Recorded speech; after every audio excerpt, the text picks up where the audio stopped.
Welcome back, AP. Welcome back to your flipped classroom in our continuing discussion of the wrap-up of the Reformation period, right? Because we started talking about in class that last big culminating point of the Reformation period, which happens to be the 30 Years' War, right? The 30 Years' War, the thing that would literally embroil almost the entire continent of Europe in a chaotic, frustrating, intense, famine-producing, disease-riddled, murder-plentiful war, right? So the big thing about it, though, of course, is this is also the very last time that we will fight about religion. Well, not the last time, but the main last time, right? So the thing that we need to understand, though, is we left off in class talking about the phases of the French, or not the French and Indian, well, that is the wrong war, all right? The phases of the 30 Years' War, right? With the biggest thing that we need to remember is the difference between them, right? A lot of other videos online you might actually go and find and stuff like that, and they might get into, like, you know, the King Christian of Denmark, and they might talk even also about Frederick the First of, like, the Holy Roman Empire and Bohemia and stuff. I'm not going to embroil you with too many names other than the ones that you really need to know, which are, of course, Gustavus Adolphus and Cardinal Richelieu, right? And those two guys demonstrate the change in motivation of the 30 Years' War, right? So the 30 Years' War, when you're talking about the first two phases being the Bohemian and Danish phases, it all has to do with religion, right? Because remember that whole defenestration of Prague, remember not the first one, but the second time they threw someone out of, like, 60-foot window, right? So the big thing about it, though, is those guys do fall 70 feet to the ground, 60 to 70 feet to the ground, and the Catholics swear it's because angels and Mary swooped down to save them from their death, and then the Protestants were like, no, they fell in a giant pile of horse crap, right? So, like, now, I'm going with the horse crap theory. Now, going into it, though, you have to understand is that was started because of religion, right? Because Catholics were thrown out of a window by Calvinists, right? A little thing I need you to add to this slide in your notes, though, as well, is the Calvinist part of this. That is also another big cause to this war, right? Because the Peace of Augsburg was only a temporary solution because, according to the Peace of Augsburg in the Holy Roman Empire, Lutheranism was allowed, whereas Calvinism wasn't, right? And Calvinism had began to grow in Bohemia, and so Calvinists were the ones responsible for said throwing person out of window, right? So the thing that you have to understand, though, is as you can tell, all of this is religiously caused. But then you get into your Swedish and French phases that involve the rise of Gustavus Adolphus, the Swedish king who is a military genius, right? An absolute military genius who changed the game of the military and is to this day considered the father of the modern day military because he invented volley firing, right? Which is that whole, like, ready, aim, fire, like, he also invented mobile artillery units, which is cannons with wheels on them, right? He also introduced as well multiple different units in the military, not just lines and rows of people, but actually, I'll show you a picture of them in a minute, but basically squadrons of pikemen and like physical firearms that were being used by people at this point as well. More like they're not very good muskets, but they're muskets all the same, right? But Gustavus Adolphus does show up, and he has major scores of victory for Protestant kingdoms when he invades the northern area of what is now the Holy Roman Empire during this time period. But the person financing him was this guy named Cardinal Richelieu, right? And Cardinal Richelieu was the chief minister of France for the boy king, right? The boy king known later on as Louis XIV, right? Now, or no, Louis XIII, actually. Louis XIII, 14th, different one. That was Cardinal Mazarin, different guy, right? So French phase of this, though, okay, is going to happen is eventually Gustavus Adolphus dies, and then Richelieu will continue the war, because remember, it was a little weird that a Catholic cardinal financed a Protestant king. The reason why he did this is because he hates the Habsburgs, right? And he's surrounded by the Habsburgs. France is right here in the middle, the Holy Roman Empire is led by Habsburgs, and Spain is led by Habsburgs. So he actually changed the motivations of the war to be more political rather than religious, right? Because he wanted to weaken those people on the either side of him, right? And these are a couple of images that you can actually associate with the 30 Years' War. This is the military demonstration, or the military differences that, of course, Gustavus Adolphus is going to actually intervene and create inside of this war. These people right here holding these big spears are called pikemen, right? And then, as you can see, he integrates firearms heavily into the military as well. And these are Protestant troops fighting against Catholic troops because Catholics would roll in on horses, and the pikes were used to stab the horses and stuff like that. And the 30 Years' War will lead to a lot of death, right? Now, the reason why it also leads to a lot of death is because of famine, right? Because roaming bands of Protestant soldiers would be running around being like, hey, villagers, are you Protestant or Catholic? They'd be like, we're Catholic! And so they would take all of their stuff and then kill everybody and take all their food, causing famine in many villages, right? But if they rolled up on it, they were like, hey, we're Protestant. Are you Protestant? And they were like, yeah! then they would just take all their food and still causing a famine. They just would murder everybody. But mass executions were a thing that actually really, really defined the 30 Years' War as well. Horrific acts of violence that included torture of other enemy villages also. And then as well, the rise of Cardinal Richelieu, right? Cardinal Richelieu, this B.A. right here, standing there, also known as the his red eminence. Yeah, because he would wear this bright red clothing. And notice he's wearing armor right there as he watches the bombardment of La Rochelle, right? La Rochelle being a French city that is very, very Protestant. The irony is that he gave money to a Protestant king, but also attacked Protestant cities in his own country. It's a whole thing, right? So now the Treaty of Westphalia, though, will be the document that brings an end to the 30 Years' War, right? It's going to be signed in 1648, and it is a series of treaties that concluded the 30 Years' War, right? Marking the end of large-scale religious violence, okay? Now, the Treaty of Westphalia is a very, very important thing because it actually ends time period 1, right? So time period 1 is now done, and you're about 25% of the way done with the entire course, right? Because it's 1648, the first time period runs from 1450 to 1648, right? This is the new map that will be created by the 30 Years' War, or after the 30 Years' War, and by the Treaty of Westphalia. Now, something that you need to notice is that the Holy Roman Empire has gotten a lot smaller, right? It's gotten a lot smaller because there are several different results that are important to the Treaty of Westphalia and to the 30 Years' War, but the biggest ones include the following, okay? Peasant population has been decimated. We believe somewhere in the neighborhood of 4 to 6 million people died during the 30 Years' War, mostly due to famine and disease, right? Now, of course, as you can see, disease and famine. The Peace of Augsburg, though, also will be re-ratified to include Calvinism to avoid another large-scale war like this. Universal Christendom is also over, right? The idea with the Treaty of Westphalia, the concept or idea that everyone in Europe is going to be one type of Christian, done, right? We're just done with it, and we're now going to be dealing with a continent that is religiously plural, right? We've got plurality and pluralism now on the rise throughout different areas, and you will even see some countries begin to accept other religions in their area, right? We'll get to that here in a couple of minutes, okay? Now, also the other big one as well is the European powers beginning to shift, okay? France is growing in power while the HRE is dying, right? Something we need to kind of take a gander at again when we come back to our map is the Holy Roman Empire is shrinking, and it is beginning to lose a lot of land, right? The Dutch have now rebelled against them, and they are actually creating this whole thing. Mr. McCurley is a punk. Now, so the big thing about it, though, is the Dutch are now rebelling against the Spanish, and so they are actually going to be liberating themselves from the Holy Roman Empire as well. Switzerland is now doing its own thing, and then also, as you can see, it's just gotten incrementally smaller, right? So going into it, though, also something we now need to move on to, though, is a big topic in this unit called 16th century and politics, right? We are now going to begin a discussion of what's going to be going on during the 1500s when it refers to society and politics, right? When we're talking about how European society is beginning to change, right? Remember, AP Euro is all about change and continuity over time, okay? We got two big C words in there, change and continuity over time. And what we're referring to with that is we mean how are things staying the same and how are things becoming different. Now, the hard part about 16th society, in politics, 16th century society and politics, by the way, when we're talking about the 16th century, we're talking about the 1500s, right? So when we're talking about that, you have to understand that things are beginning to change. The ball is beginning to roll, but you're not going to see a lot of dramatic change until the 1600s, about 100 years later, okay?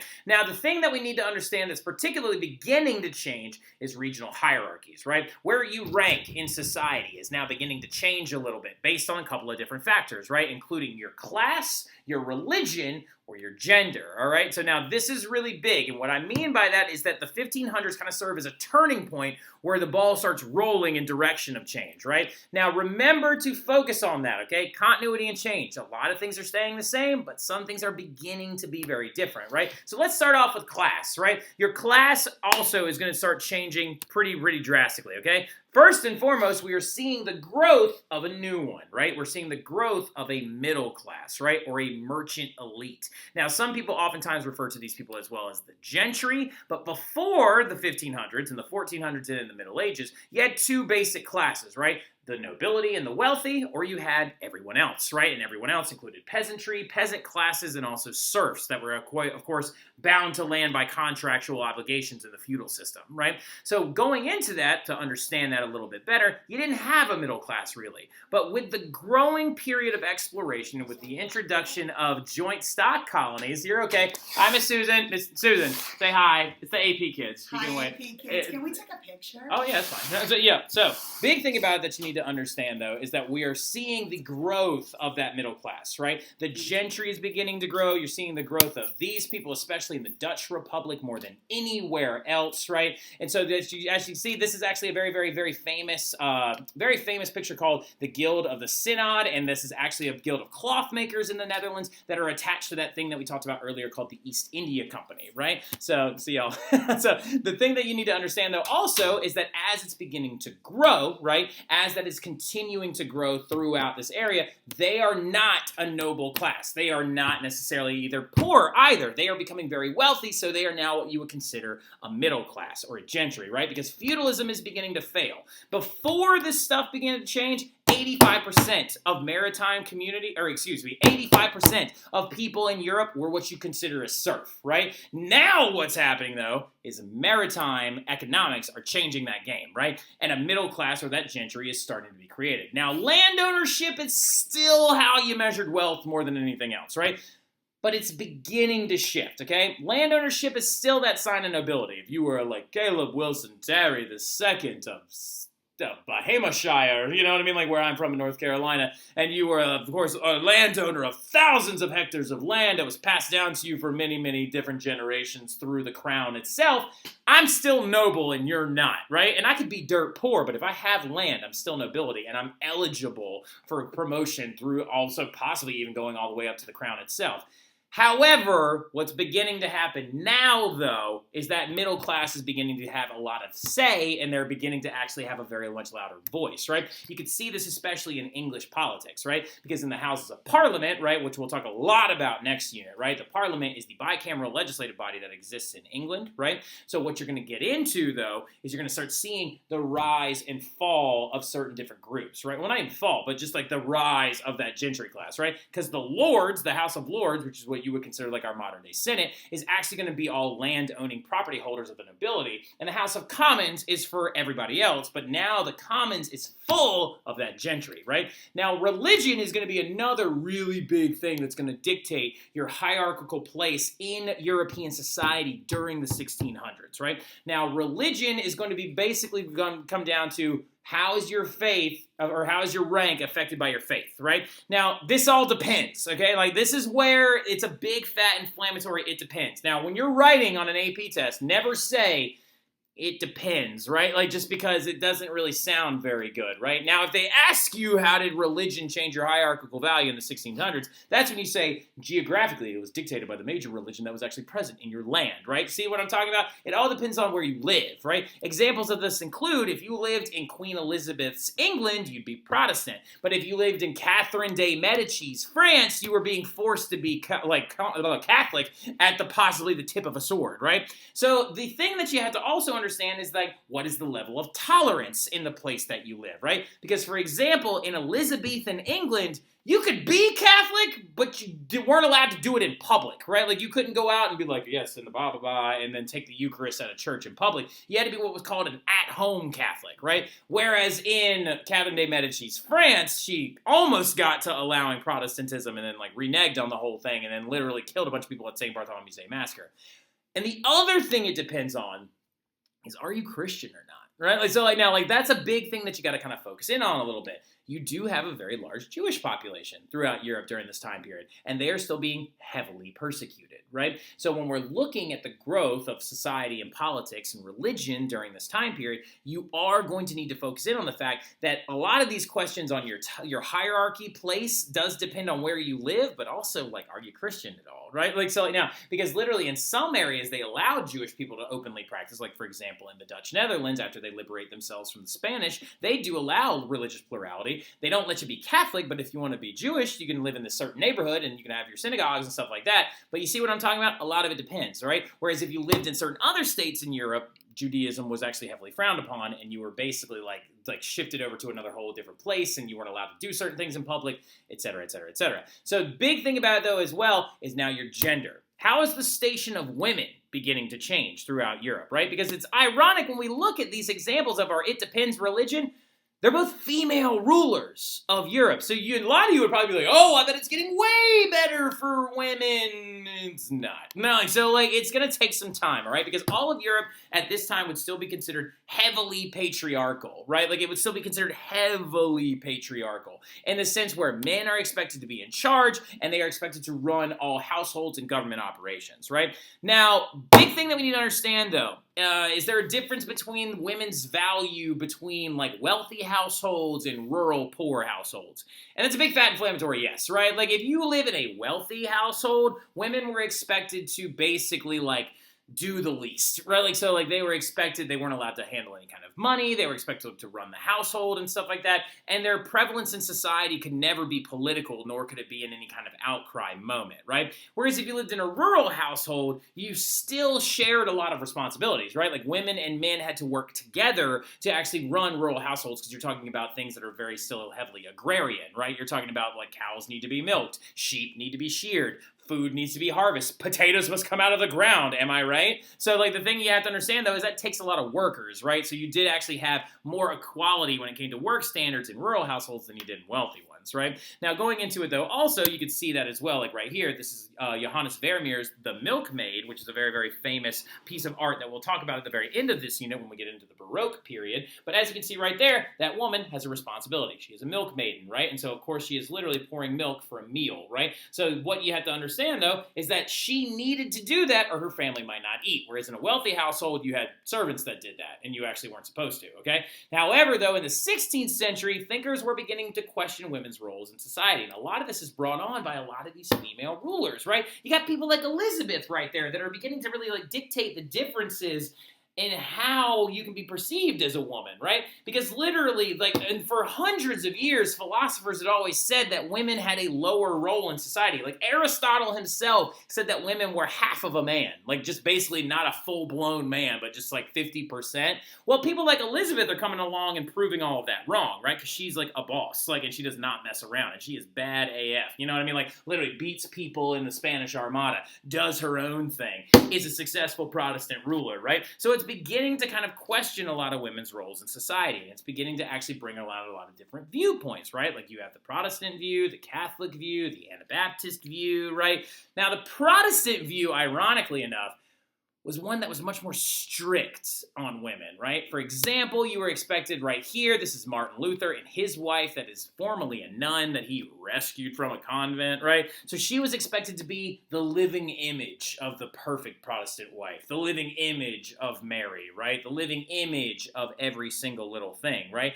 And so they were actually very heavily harped on to have traditional value roles, whereas Catholics were a little bit more kind of in the middle, right? And they were actually beginning to expand on the idea of introducing women more into education due to the Counter-Reformation, right? Nuns in convents actually translated important works, so their roles were growing in the Catholic perspective, right? But then you had the Anabaptist view, which Anabaptists actually had some women that could rise up to be priests, and this is actually a picture of them executing one of those female priestesses from the Anabaptist Church in the Netherlands, right? And that freaked a lot of people out because they were like, what do you mean you're letting women be in charge? So a lot of it depends on where you were regionally yet again, right? The major change may not have happened yet, but the ball is starting to roll, which is important that we know that, all right? And then what we're going to do, though, when we get into class tomorrow is we're going to talk about laws and stuff. We're going to talk about how you punish people and how you regulate different things. And if you don't have a church that's heavily involved in punishing people for acting out anymore, who's doing it? So we're going to talk about that a little bit in class, though. But I wanted to keep this one short for you. So I'll see y'all soon.